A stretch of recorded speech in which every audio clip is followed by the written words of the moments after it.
Do you ever have a great pairing like popcorn with a chocolate drizzle? Or Sour Patch Kids and a cherry Slurpee? And it just makes each part taste different, maybe even better than they would on their own? This is Juxtapose, the podcast where we bring you two tasty pieces of art to see what they're like together. I'm your host, Dee Forkin. And I'm Sarah Peacher. Let's dig in. Today, I'm bringing to the table Emily Lee Goldstein's poem, Sometimes I Watch Dance Moms When I'm Sad. And I'm going to go ahead and read this poem today. This is their lovely little chapbook. They are a local Chicago poet, so I'm really excited to share their work today. Sometimes I watch dance moms when I'm sad. There's something comforting about the gravel in the yell, something like motherhood in the dirt-paved throats of all these women who care enough to throw stones. And I'm not really talking about Abby. That bitch has got some issues to work through. I'm talking Melissa and Jill and Christy with their chunky highlights and summer shimmer V-neck shirts, and everyone else's bottle blonde mothers who would gladly punch out other parents to get their kid to the top of the pyramid. One time, my mother told me it was her dream to be on Broadway. She still shuffles and kickball changes her way across the living room in flip-flop taps after just one drink. She swears she had a beautiful singing voice before the cancer, before the surgeon ran through her neck like an excavator, shattering every polished gem and returning her to rock. Whatever pebbles had been smoothed by time within her were cast back into the mud. She was destined for the scream of tire on asphalt, of chalk dragged against slate. Wendy would fit in great on this show. She loves like a sculptor, like a chisel chipping away at the softest marble in search of its most beautiful face. When my theater teacher called me fat in 7th grade, I begged for the strength of Wendy's knife and her hammer, waited patiently for the force of God or Newton or Abby Lee Miller to smote Miss Davies and save me. But instead, my mother held me quietly, her cold hands dancing small circles down my back, the way a polishing cloth worries all of the imperfection out of an unfinished slab. Dang. So let me talk a little bit more about Okay. Lee. Lee is a formerly pink-haired poet and self-proclaimed nice Jewish person based in Chicago, Illinois. They came out as queer in 2017 in a family iMessage group chat to which their mom responded, duh. Lee is 1/3 of the team behind Giggle Hour, which is Chicago's first and only poetry comedy show, and you can find them making fart jokes at the Lincoln Lodge the first Tuesday of every month. They came out as trans non-binary to their family in 2020 and have since come out to themselves in a million small ways every single day since. So I met Lee through a mutual friend initially and also spent some time with them at Grandma's House, which is another local Chicago poetry reading.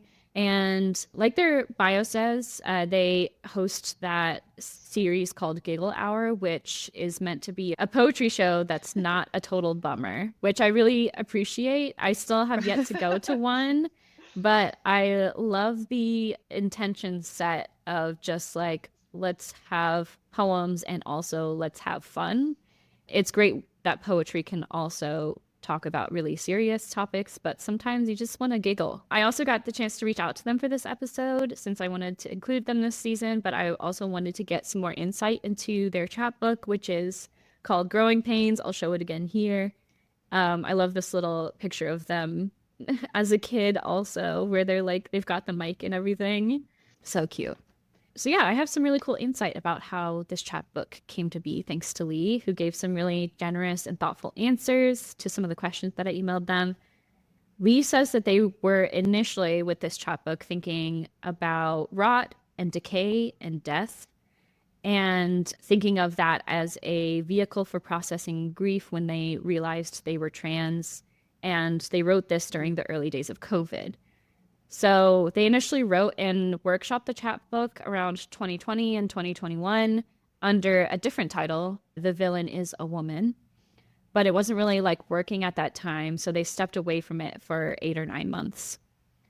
One of the key pieces, Lee says, which came a bit later in August of 2022, was this triptych set of poems called Growing Pains, which inspired the title, the new title. And these reminded me of Burning Haboons, which is a form that Torrin A. Greathouse created for one of her collections.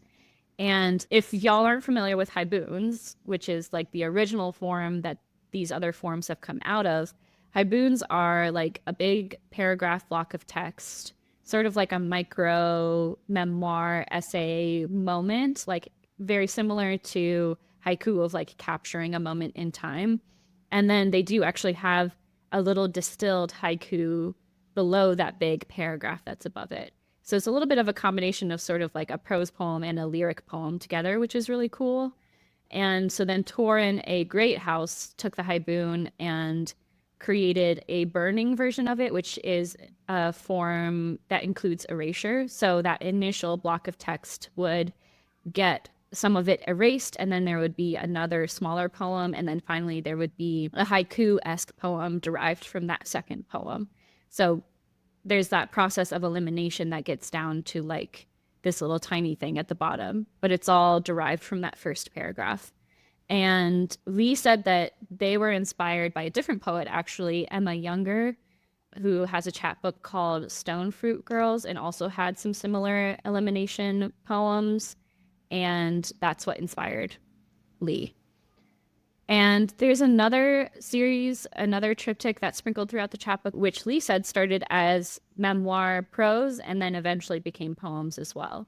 Overall, I was drawn to this chapbook because of the themes about family relationships, especially mother-child relationships, navigating life changes, which are captured through a lens that acknowledges a lot of the pain as well as the little moments of joy of finally becoming the person that you really always been. And of course, the poem that I put a little star on in this chapbook, fun fact, that's how I mark poems in collections that are my favorite. I put a little star in the corner. I can even show you. That's how I'm able to find it again. But I starred this one because it was one that I felt really drawn to.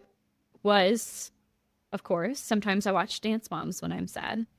So from the beginning, I was excited to see Dance Moms, which is actually a show that I haven't watched very much of, but I was like really excited to see the show through Lee's eyes and how they would interpret it. And the title alone put this question in my head of like, what is it about Dance Moms that's like a helpful thing to watch in order to cope with sadness? And the poem really opens with that, an answer of sorts, something comforting about the gravel in the yell. Then the speaker is drawing through lines from the moms on Dance Moms to their own mother, who, quote, would fit in great on this show. But in reality, their mom responds differently to their child's pain than the speaker expects or desires. So there was a lot of moments of surprise, turns that happened that I wasn't necessarily expecting from a title like Sometimes I Watch Dance Moms When I'm Sad.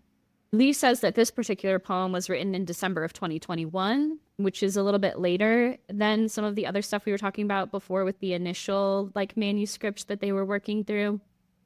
And they were in isolation and they were sort of like coping with loneliness through watching clips on YouTube, which they said is a habit that they have.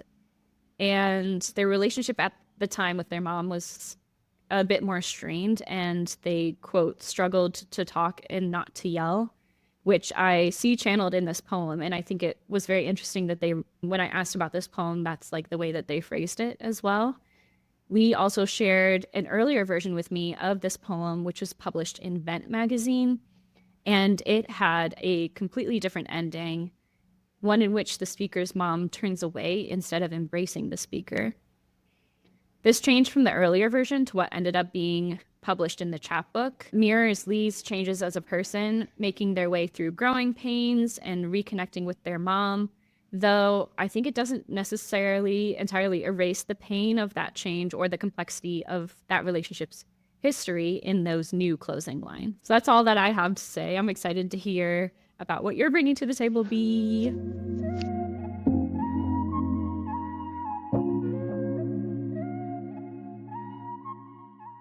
So Today I'm bringing to the table the American conceptual artist, Adrian Piper.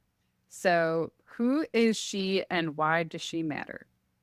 Adrian Piper was born and raised in an African American working class family in Harlem, New York. She'd studied art at the Art Students League of New York when she was still in high school, and then went on to study sculpture and painting at the School of Visual Arts.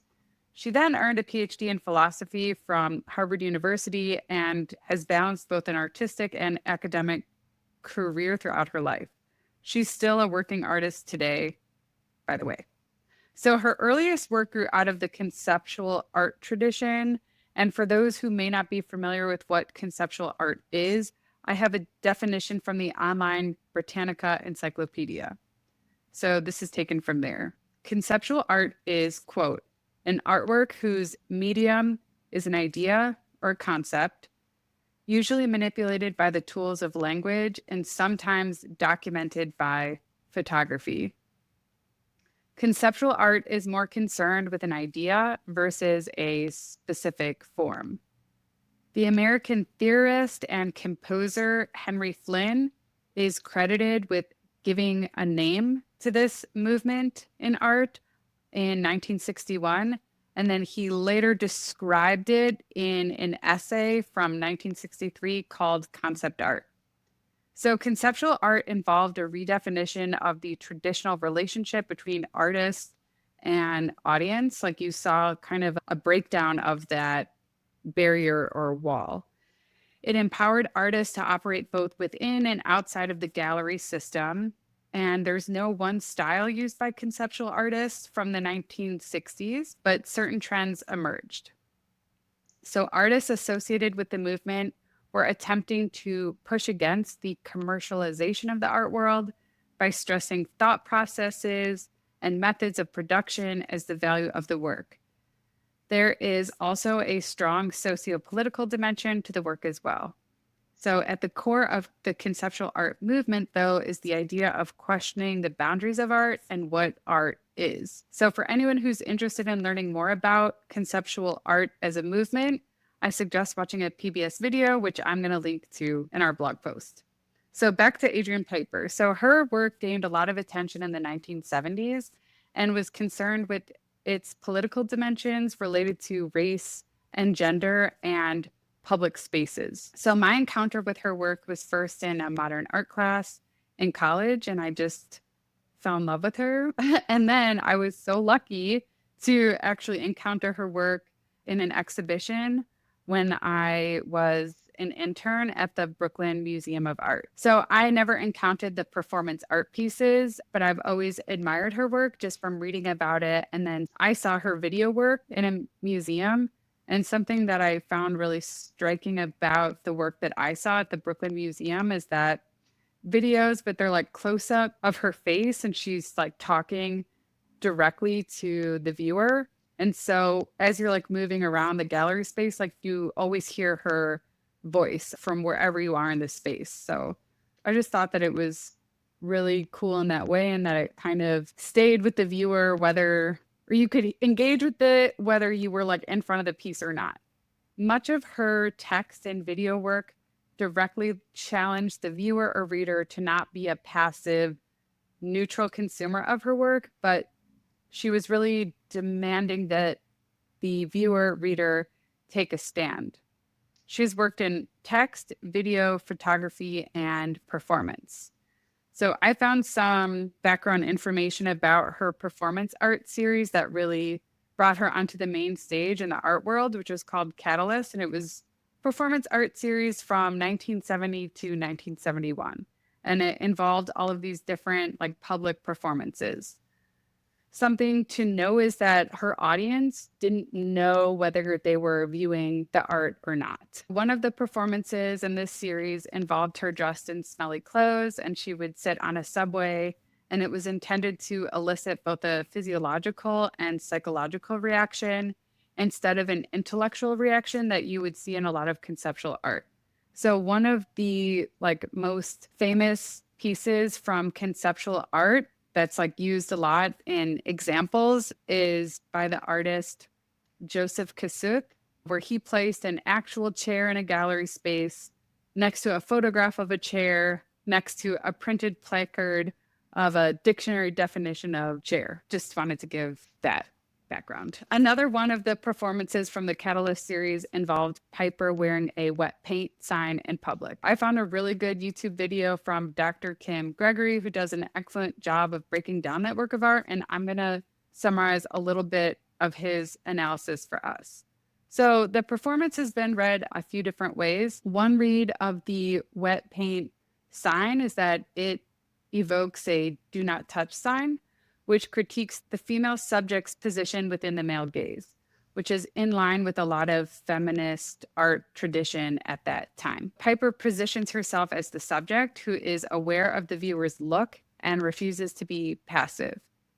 Another read of wet paint is that it implies that it is, quote, not dry, and speaks to the complexity of her identity, that it is fluid, that it's not fixed, and a refusal to accept herself simply as woman or person of color or artist. Another take is that wet paint also speaks to not only the challenges of moving about in society, but also within the art world in general, which wants to place people into these very neat categories and boxes. So the question was, how do you market and sell something that isn't yet dry? And finally, the piece also speaks to how important performance is as a necessary aspect of survival within our white hetero patriarchy. Her body is always political within our society, and therefore it's always being asked to perform in some way. Either she is being challenged or she is seen as challenging. So that's Adrian Piper. She doesn't live in the United States anymore. She actually lives in Berlin now. She was the first African-American tenured professor in philosophy. And this was like in the late 80s. But then she discovered that she was like on a suspicious traveler list. And she's like refused to return to the United States ever since. So she lives and works in Berlin. So that's her. Good for her, honestly. I'm glad. I'm glad she got out to Berlin and just I hanging know. out there. But my first question for you was, if you'd seen Adrian Piper on the train or the bus back in the day when she was performing Catalysis, what do you think your reaction would have been? Honestly, I feel like, so I wouldn't know that it was like a work of art, and I probably would have the kind of reaction that she would anticipate, just a general person would, especially when they're wearing the smelly clothes. I'd probably have a visceral reaction to that. You know, I'd feel like, dude, that's disgusting. Like, go change your clothes. Like, I would probably be like a jerk, you know? What about you? I'm definitely like, when it comes to public transportation in particular, I'm a very much like mind my own business type of person. So like I don't think I would end up like actively interacting with her, but like I think I would maybe have the other type of response that she would expect of like I'm having like that response to it and then I'm thinking about my response to it also. I feel like especially with the wet paint one, I would be like that's weird and kind of interesting, like what's going on there. And then maybe all of these different Yep. thoughts and things about art would come up from that. But yeah, the smelly clothes one I think would be more of a I would just sit there uncomfortably for a while. That tends to be my response to different smelly things on the train or bus is just kind of like write it out, literally. Yes. That's a good, yeah. I feel like the wet paint one, I'd probably start just, that one would probably bring like questions of like, oh, what's same as you? Like, oh, what's going on there? I would be more curious. Speaking of wet paint, I feel like there's sort of like a crossover between what wet paint is exploring with the fluidity of identity, the act of performance, and also Goldstein's poem that I've brought to the table here. Where do you see the crossovers and like how are you thinking about wet paint more deeply? I feel like that question of like the fluidity of identity, the complexity of identity is something that's still so relevant today that we see in so many different things that we've even brought to this podcast, that it's amazing that she was starting to challenge that or explore it in 1970, which feels like such a long time ago, but I guess it's really not that long ago in terms of um, so many other things. I was going to follow up with, how do you think Adrian Okay. Piper is exploring her identity through wet paint as a performance piece or conceptual piece? So she is exploring the complexity of her own identity, that it's something that is, I guess, never fully arrived. I know in the description that I gave of it, this one analysis of it is that wet paint isn't dry. Like wet paint isn't necessarily on its way to getting dry, that it's like in this transitional state, but yet it's like forever in transition or forever in flux. Something else about Adrian Piper that I didn't mention in my description of her and her background is that she's also multiracial, and that's like a huge part of her work too. So the video piece that I saw in the Brooklyn Museum, like it just starts with her saying like, I'm Black. Like that was the sentence. And then it's like a long pause. And it's like asking the viewer to like sit with that. Like that was like the whole sentence, which I thought was cool. And that work is from later, I think. That's like from the 90s. So she's like, her work is forever concerned with that, with identity and the fluidity of it. I also found, because I was just curious and looking at Adrian Piper, doing some Googling, and I came across something in LitHub about these letters that she had sent where she was like, do not refer to me as an African American professor. Don't refer to me as a Black professor. Don't refer to me as a Black. Like, it's this huge list of just basically her point being, I have earned the right to be called an artist. I have earned the right to be called a philosopher, that kind of thing. I'll try to link that in our show notes as well. But I thought that that was really interesting, like what she wants to claim for herself, and her using like some of her more professional areas to explore the conceptual art that she makes as well was really interesting. The fact that she was using like what is professional correspondence to say like, I get to decide what my identity is and like how people refer to me. I thought that was such a cool crossover between her two different career paths that are happening simultaneously. Yes. Yeah. Like her academic one and her artist one. Yeah. Yeah. I feel like she's more known for her artistic career. Like that was like my first encounter with her. I didn't even know that she had that background in a PhD in philosophy from Harvard. Like what? That definitely elevates the work. Like yes. She's bringing another layer to it. Absolutely. And then to connect to Goldstein's poem and Goldstein's chapbook in general, I feel like this chapbook is really capturing a time in which Goldstein's identity is also like fluid and changing and morphing over the course of the chapbook, especially hearing them talk more about the process of creating the chapbook as well, and them going through transitions in their life while creating this piece of art. So I feel like that fluidity of identity is over in this as well. And even just like to get super meta, the one poem that we are talking about today as well, and seeing the different like versions of it as something that is like fluid. Like a poem it's still the same poem from when it was published before and when it's in this chapbook, but it's also not the same poem. And I think it's intriguing to me thinking about poems in that way too, of they may exist in more than one form and still have been published and still are considered the same thing. So like even the art in itself is fluid. Does that make sense? It does make sense. Yeah. Yeah. And I think that also it goes back to your question too of the performance art piece. Like how would we respond to a performance of somebody on the subway today versus our experience of it even like in the 70s? Like so much has changed. I mean, obviously some things are still the same, that the work that or the questions that Adrian Piper is raising with her work, but even just I don't know, I feel like performance art is it's something that's like so unique to that exact moment, and it can never be fully replicated again. And the reactions that you get are true only to that moment. The idea of reactions too is something that I identified as a connection between Piper and Goldstein here too. Like Piper's work is asking for a reaction from the public, and the speaker of Goldstein's poem is seeking a reaction from their mom as well. I often, like with my own stuff, when I'm making my art, I'm primarily like trying to capture something like a fleeting feeling or a moment. And I really admire that Piper's work especially begged a reaction, and that was like one of the conceptual points of it. Also, the reaction of the mom to the speaker in the poem here shifted through the versions of the poem, like I was talking about before.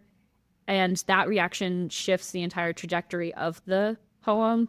So while I feel like focusing on like making art for me personally first as an artist is important, I want to wonder more about the reaction because of these pieces that we're talking about here. Both like reactions from like people close to me who read my work, as well as those who are complete strangers. And I talk about people close to me, especially because Goldstein shared with me that their parents love their chapbook and that their relationship has only improved since its release, it just like really warmed my heart to hear that. And that's like something that I want to continue to bring to my own work. Do you think about that at all I with your do. work? I think about that a lot with my work because a lot of my work is about family relationships, experiences that I've gone through and I've also witnessed. And so I've actually had family members like react very negatively to my work. I'm dealing with like very sensitive subject matter. So I understand that.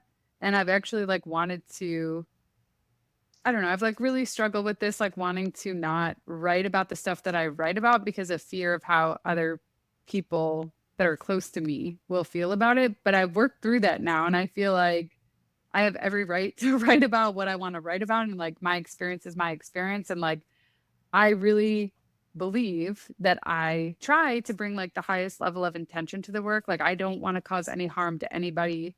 However, I also realize that some people may walk away from it and they'll have a reaction to it. That wasn't what I had wanted, and I'm sorry for it. And like I just have to live with that. And like my art is my art. You know what I mean? Like it is me. It's like a reflection of me in some way, but it also isn't me. Like it's something else in some way. So I think about it a Yeah. lot. And I'm happy to hear that like they have improved relationships because I wrote a poem. It was a pantoum poem that was dealing with addiction and grief of a family member. And like one person in my family read it and they were like, dude, you have no right to write about that. Like, that's not your story to tell. But it was like really about the origin of my name. Like, my brother gave me my name, and it was a hard poem to write. It was a hard poem to experience. And I stand behind it. But I know some people aren't going to be okay with it. And I'm okay with that because I feel like it also, people who need it will appreciate it, and that's who I'm writing for. Yeah. Yeah. I love that. I had one other question about the crossover between Piper's philosophical work and artwork. Are you familiar much with her philosophical work Okay, or? I'm not. I've only read that she's so Kant was he was a philosopher.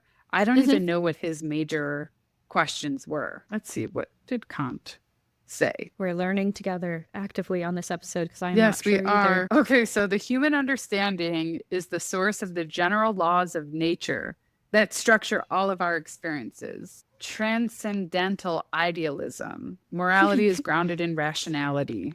Is concerned with like morality. So she's like a Kantian. I don't even know what that is. I'm not familiar Yeah. with her philosophical work. His work emphasizes the principles behind action rather than in action's results. And I feel like that kind Oh, of makes sense related to yeah. like conceptual art then, which is concerned with the idea rather than the specific form. His big thing seems to be the critique of pure reason. I think maybe that's also where she leans into things too, is that she's seeking that emotional response from people rather than the intellectual response.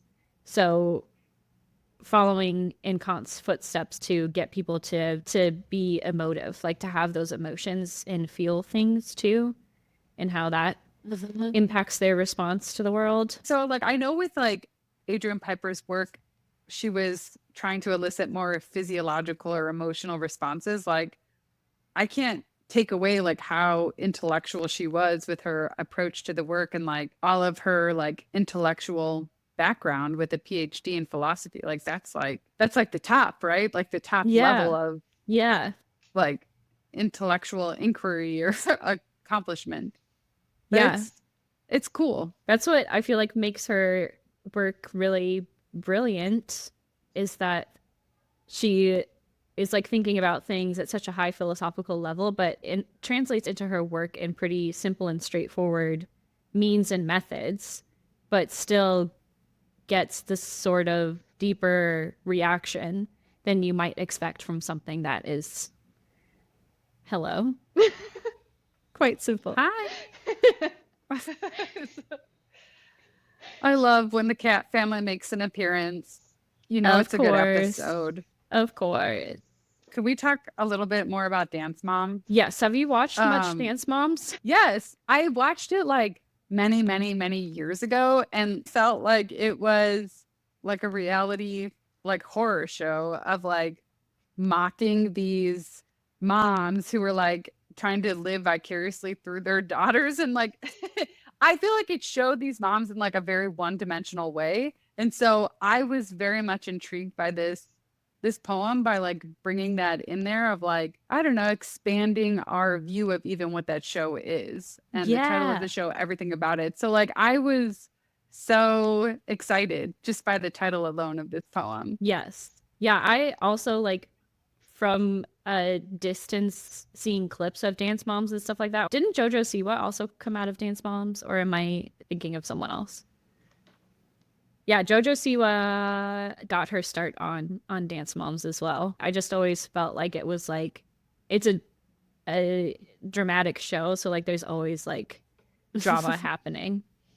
So that was my like sense of it. And I think that's also too why I was like pleasantly surprised that like we found comfort in seeing that show and seeing moms that they felt like was similar to their mom. Okay, I appreciated what you mentioned about the poem, like just bringing one surprise after another. And I feel like that element of surprise was introduced right away too with the title because I thought it was going to be something like kind of like predictable in a way of like, oh, okay, it's going to be like mocking dance moms and you know what I mean? And so it was really nice direction and like also heartbreaking direction of where the poem went. Yeah.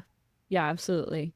Oh, I just loved the nitty-gritty little details, which is ironic considering like talking about the gravel in the yellow, like that harsh voice being a comforting thing. And then also the like element of dancing coming across both situations of like it's literally dance moms, but then also the speaker's mom is dancing actively in the poem. All of those different little like threads that are woven together make it a really beautiful poem in that sense too. What did you think about the Yep, I ending love. of the poem? Let me see the ending of it again. I mean, it's a gorgeous ending. Like that last line, the way a polishing cloth worries all of the imperfection out of an unfinished slab. Especially that unfinished slab, I think speaks to us all, like just being like a work in progress. I really like their choice of imagery with not only unfinished slab, but gravel, dirt paved. I feel like there was another, oh, pebbles, all of these images that I associated with like home, you know, like every home kind of has like a driveway or like a place to park the car in some way. And so my mind was associating that of like, wow, that's like a really nice way of like bringing the idea of home into the poem too. Mm-hmm. Thanks for listening to today's episode about Sometimes I Watch Dance Moms When I'm Sad by Emily Goldstein and Adrian Piper's conceptual artwork. Please check out our website at the link in the description for more information about this episode. If you have any feedback or a pairing that you're dying for us to talk about, send us a message over on our website as well, or on Instagram at Juxtapose Podcast. We'll be back again in a couple of weeks with an episode about Always Happy Hour, which is a short story collection by Mary Miller, and the album Dragon Noir Mountain, I Believe in You by Big Thief. Bye!